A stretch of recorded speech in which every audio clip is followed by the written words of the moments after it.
Grabe talaga yung si girl. Pero, as in, kahit Iba naman pumayag si Bonnie na naging sila.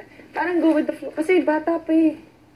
So, go with the flow talaga siya. Pa! Time na yun. Pero nasaktan ka talaga na sa... Oo, syempre, di ba? Pero, mas nakampante ako kasi nagte-text pa rin kami kahit ang sama ko dun sa part na yun. Kasi syempre may girlfriend.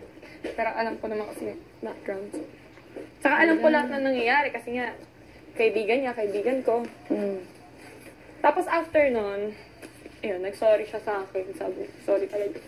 Very... Yep. Plus na yun, wala nang babae na involved. Wala. Tapos kailan ka niya, yung talagang Ngayon, sinabi niya yung super feelings seryoso niya na talaga siya. Last year, grade 9. Ano sabi niya? Ayun, sinabi niya na talaga. Tapos, awan ko paano nalaman ni Mami. Hindi ko alam kung paano ako sinabi ni Mami. Gano'n. Pero buti hindi kayo talaga nagsawa. Oo, kasi sobrang tagal na, no? Oo. Sawa na dapat. Hindi, ang galing talaga, Tumay. Oo. Tapos yung, kaya naging magkaklase kami, hindi sinasadya yun.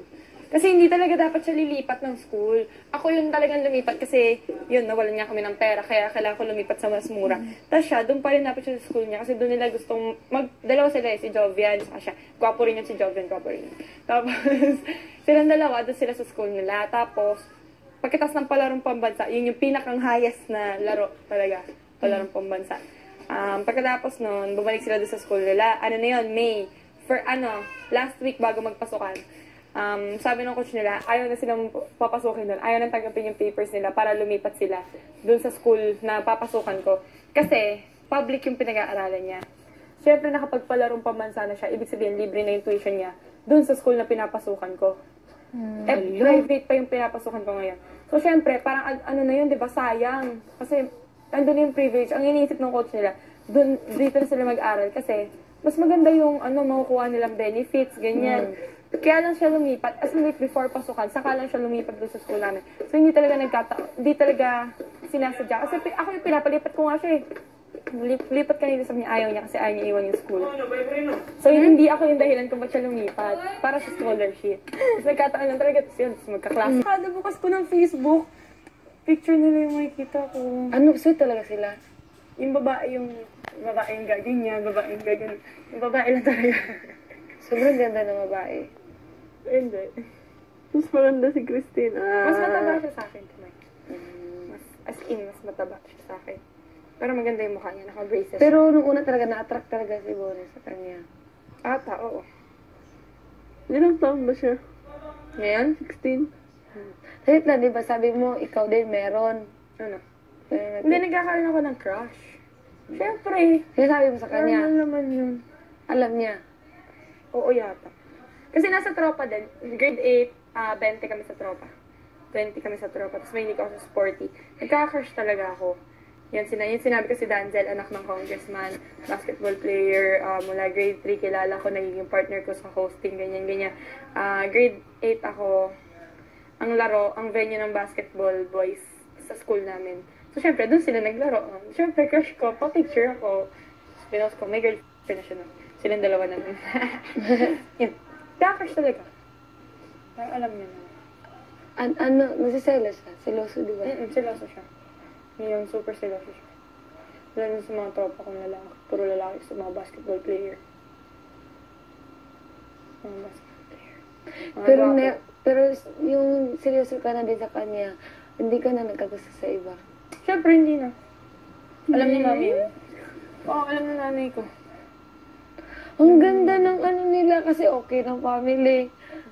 Natanggap na, di ba? Wala talaga problema. Ayaw lang muna ni Mami na mag-boyfriend pa ako. Sabi niya 18. And alam naman ni Bonnie yun. Tapos yun. Yun nga, alam Kailan ka nga mag-17? May na year. October, So, next year. Alam mo yung next year. Tapos alam na lahat ng pinsan ko, ng ninang ko, ganyan. Alam nila lahat. Hala, grabe. Siyempre, gusto ko para open. Tapos, ang maganda talaga sa kanya, pagka inaaya niya ako lumabas, hindi ako yung inaaya niya. Nanay ko. Doon siya sa mom ko, nagpapaalam talaga. Yun talaga yung maganda. Kasi, di ba? Kasi hindi naman ako papayagan eh. Ginagawa niya talaga. Siya talaga niya, Hindi siya nagmumura. Bawal sila magmura sa team. Sa team nila. Pag nagmura, push up. Mm-mm. Pero ano yan? Ano ba? Walang bisyo. Nagdodota siya. Pero ano, Yun lang yung bisyo. dati, araw-araw, walang bisyo, wala. Dati, araw-araw, Dota yon, gabi-gabi, Dota. Pero nung ano, nag-focus na siya sa Sa'yo. track and field. Track and field. Sa'yo. Nawala na. Tapos pag magdodota siya, magpapaalam siya sa akin. Tapos siguro mga once a month, twice a month, ganun lang siya magdota. Tapos nagpapaalam siya sa akin. Ang grabe, May. Tapos laging update ko. Tapos, alam mo, kinabahan ako, akala ko mag-aano si mommy kung ba't ko memorize yung number niya.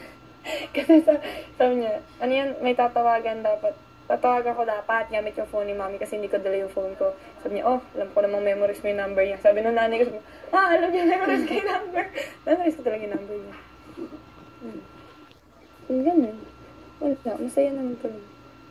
Tsaka bawal pa rin sa coach ko na may boyfriend. Mas maganda talaga open yung family. Kasi kung binabawal mo, napaka ano nangyari sa'yo. Mahirap. May Saka kambal yun niya, mas okay na yun. alam ni mommy. Yun, doon siya kami. Kahit ng Valentine's. Naging inspiration si mami mo ngayon.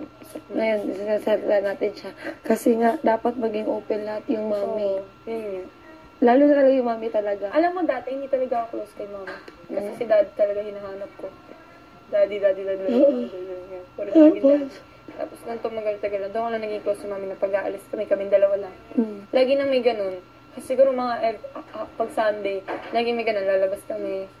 Kahit walang bibilhin na. window shopping, ganun.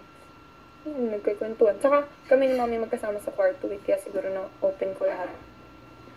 Kasi yung close ako kay mami. Tapos yun, nung Valentine's, kay mami siya nagpaalam na kain kami sa labas. Tapos may limited na time. Ay, ano lang yun. Anong binigay niya sa'yo? Yung Valentine's? Sapatos nga.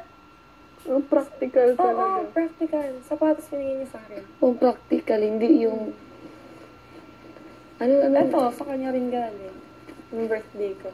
Kiring. Ay, hindi mo alam yung story nito? Ay, maganda yung story nito. Meron din story. Alam mo to, di ba? Pinento ko sa'yo. Hindi ko alam. Tapos, Birthday ko last year. Ano yan? Ha? Yung nag-away.